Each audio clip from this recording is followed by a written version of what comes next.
C'est une Amazone de la mode dont l'objectif est de mettre en lumière le savoir-faire des créateurs, les stylistes, les modélistes et coiffeurs. Bref, des professionnels de mode africain et particulièrement de la Côte d'Ivoire. L'Afrique Fashion Show, un rendez-vous incontournable de la mode qui crée un bel engouement autour de la Côte d'Ivoire, son pays natal, par ricochet toute l'Afrique, qui retient depuis près de 15 ans l'attention des Ivoiriens et des Africains assoiffés de nouveautés, de lifestyle, de glamour et de beauté. C'est ainsi un honneur pour nos limites de rencontrer cette dame influente dans l'industrie de la mode. No Limites, édition exclusive avec Isabelle Hanno à Abidjan, en Côte d'Ivoire. Isabelle Hanno, ce nom qui ne passe plus inaperçu dans le sillage du monde de l'industrie de la mode en Côte d'Ivoire. Merci de nous recevoir ici à Abidjan. C'est un plaisir. No Limites, comme tu sais, c'est un projet qui met en avant les personnalités d'influence africaines, mais aussi internationales, mondiales, qui travaillent à révolutionner leur industrie. Et pour nous, avoir Isabelle Hanno, c'est juste la cerise sur le gâteau. Oh. Et tu sais, avant de venir, je me disais qu'il fallait que je sois à la hauteur parce que c'est la mode. Oui. Donc j'espère que j'ai pu, sur 10, ma tenue, tu donnerais combien à ma tenue? 10 sur 10. 10 sur 10? Alors je crois que lorsque... très élégant. Ah merci, mais j'essaie d'être comme vous. Merci beaucoup Isabelle, mais tu sais, en Côte d'Ivoire, il existe l'Afrique Fashion Show, oui, qui voit le jour en 2005, dont tu es l'initiatrice. Comment voit le jour comment ce projet voit le jour? Alors, c'est un projet, c'est un peu mon bébé, c'est un peu un projet que j'ai conçu avec mon équipe d'ailleurs, et qui part d'un principe tout simple. C'est qu'il n'y a pas d'émission de mode sur la chaîne nationale ivoirienne. Et je propose donc cette émission-là. Et au bout d'un an, on se dit, on pourrait mettre sur la même scène tous ceux qui ont participé à l'émission, tous ces créateurs-là qui ont pu participer à cette émission-là. On a fait une sélection, puisque c'est une mission hebdomadaire. Ouais. On a fait une sélection de créateurs qu'on a mis ensemble donc, sur une même scène.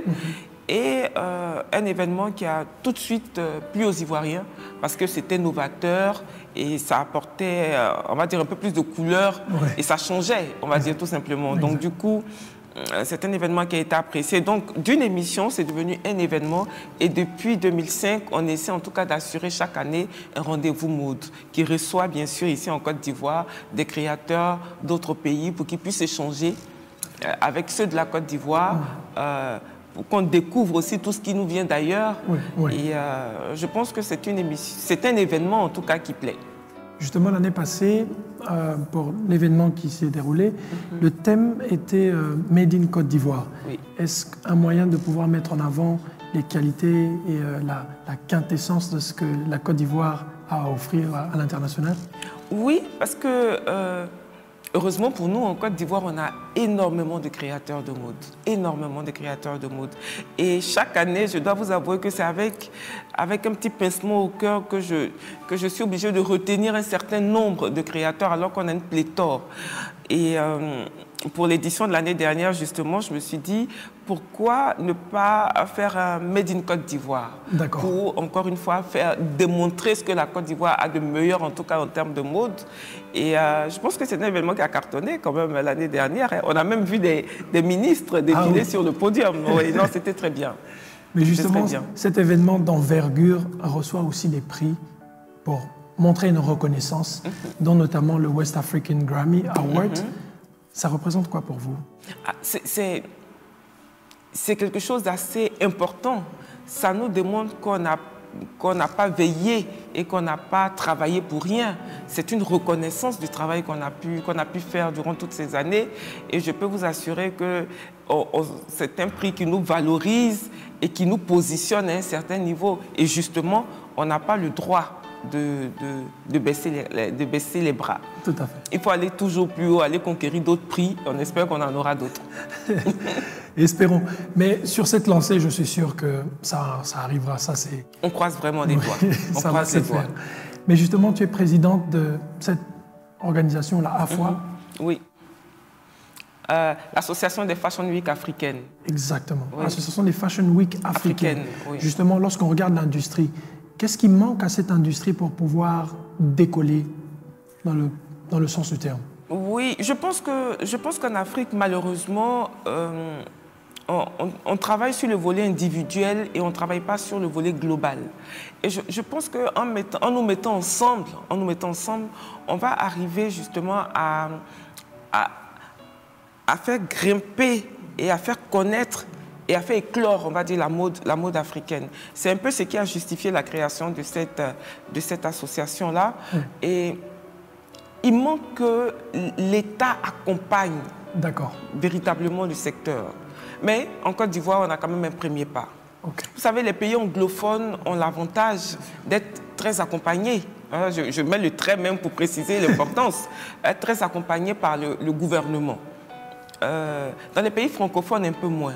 Mais c'est un combat de longue haleine et je pense très sincèrement que peut-être à moyen ou à long terme, on aura donc des appuis financiers, des appuis techniques aussi pour le secteur de la mode en Afrique. Misano, ça vous dit quoi? Alors, Misano, parce que quand je commençais à travailler justement dans une structure parapublique ici en Côte d'Ivoire, on m'appelait Miss Ano. D'accord. Donc, du coup, quand j'ai créé ma marque de vêtements, j'ai dénommé la marque Misano. Misano, donc, c'est ma marque de vêtements que j'ai lancée et qui se comporte plus ou moins bien, mais ça va. C'est une marque qui me ressemble, beaucoup de simplicité, la femme dynamique, la femme chic, entreprenante et qui se met en valeur sans vulgarité. Je comprends. Voilà. Est-ce que tu n'as pas d'idée à pouvoir l'étendre au niveau africain, mondial? Parce qu'il ne faudrait pas que le garder pour la Côte d'Ivoire, mais justement l'étendre. J'avoue. Mais c'est un problème de temps maintenant, parce que je suis aussi dans l'administration, donc c'est vraiment pas évident. Mais je pense qu'à un moment donné, il va falloir prendre des grandes décisions. Oui. Est-ce qu'il existerait une particularité au niveau des créateurs ivoiriens, au niveau de leur touche? Oui. Déjà, il faut dire que les créateurs ivoiriens sont très créatifs.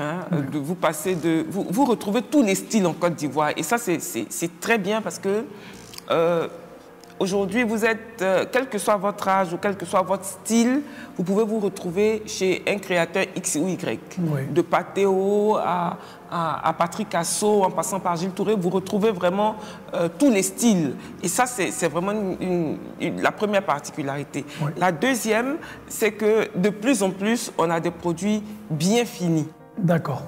Très bien finis. Comme votre robe.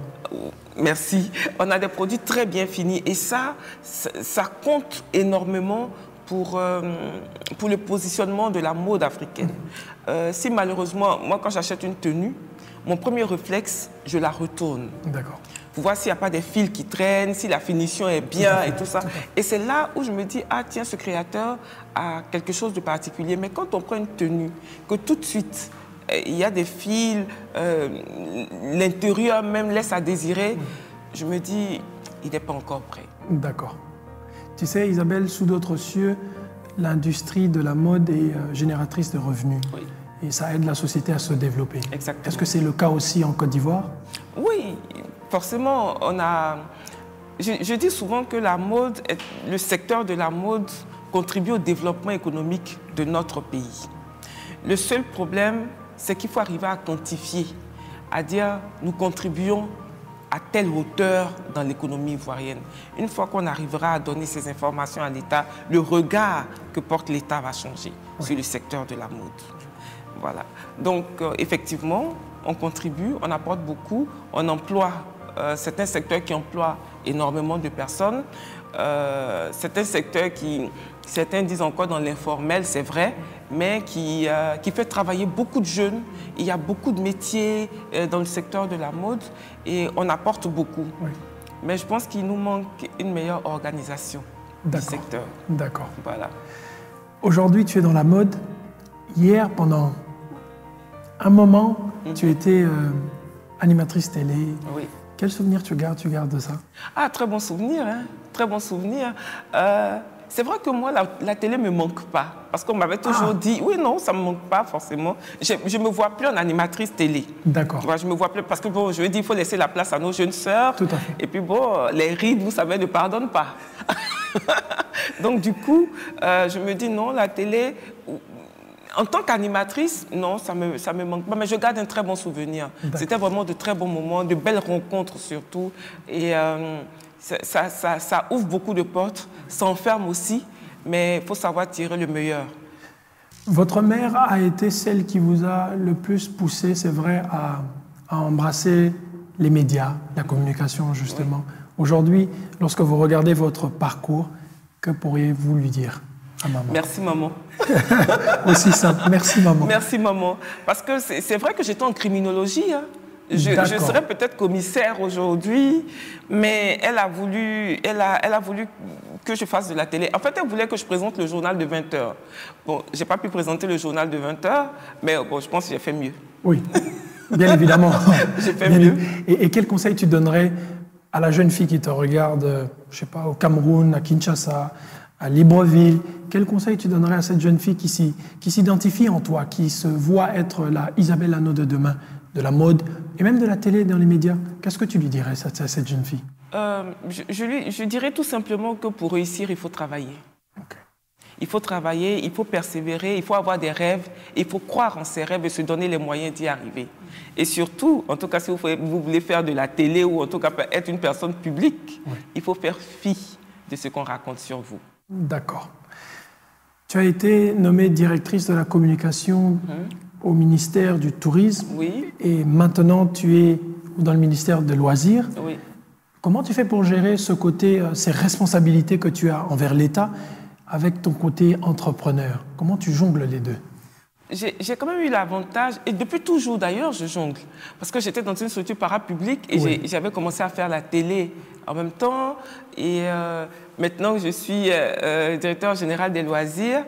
Et j'arrive à jongler entre la famille, l'administration et ce que je fais en privé. Je trouve toujours du temps. C'est vrai que je dois avouer que je suis un peu on va dire, je penche beaucoup plus sur l'administration, pour l'administration, ouais. Je penche beaucoup plus pour l'administration, qui me prend beaucoup de temps, c'est vrai, mais je n'oublie pas que j'ai beaucoup d'ambition pour le développement du secteur de la mode.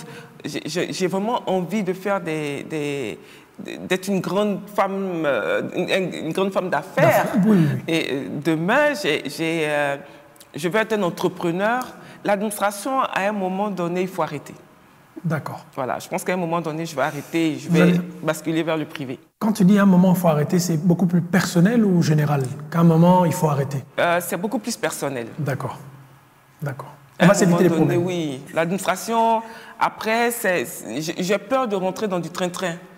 Voilà, donc à un moment donné, il faut que j'aille vers d'autres cieux, il faut que je fasse autre chose, il faut que j'apporte plus dans d'autres domaines.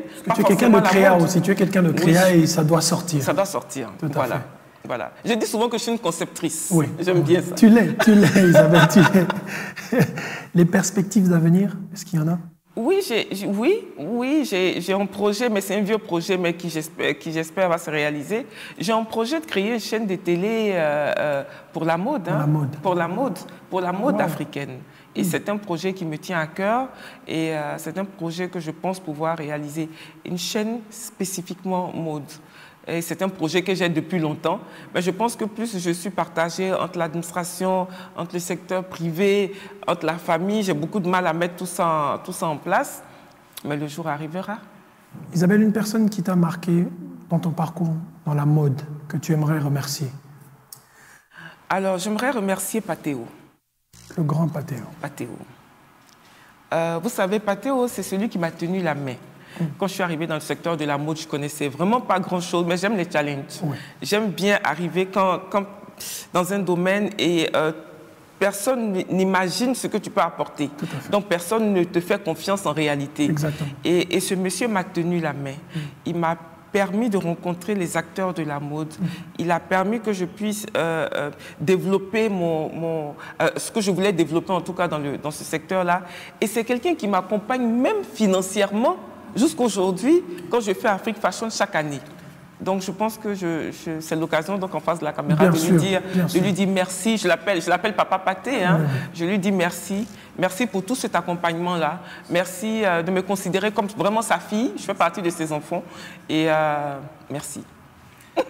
Merci beaucoup, Isabelle. Il n'y a pas de gros mots. C'est en tout cas le mot parfait. Oui. C'était pour nous aussi un plaisir de pouvoir être reçu à Abidjan, en Côte d'Ivoire, par Isabelle Hanot.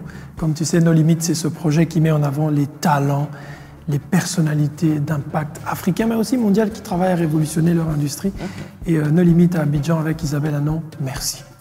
Merci beaucoup, merci en tout cas d'être venu. J'espère que vous appréciez Abidjan. Oui, on aime, comme on dit, Abidjan est doux. Abidjan est le plus doux au monde. Voilà, c'est le plus doux. Abidjan est le plus doux au monde. En tout cas, merci. Merci d'être chez vous, en Côte d'Ivoire. C'est chez nous. Merci beaucoup, Isabelle. Moi, je vais conclure en disant, comme vous le savez, comme d'habitude, que lorsqu'on vous demande de faire un travail, rassurez-vous à sortir un produit extraordinaire. Ne faites pas comme les autres. Ne soyez pas ordinaire, sinon ça ne sert à rien. C'était Junior Kiakou et on se retrouve prochainement pour un nouvel épisode de No Limit.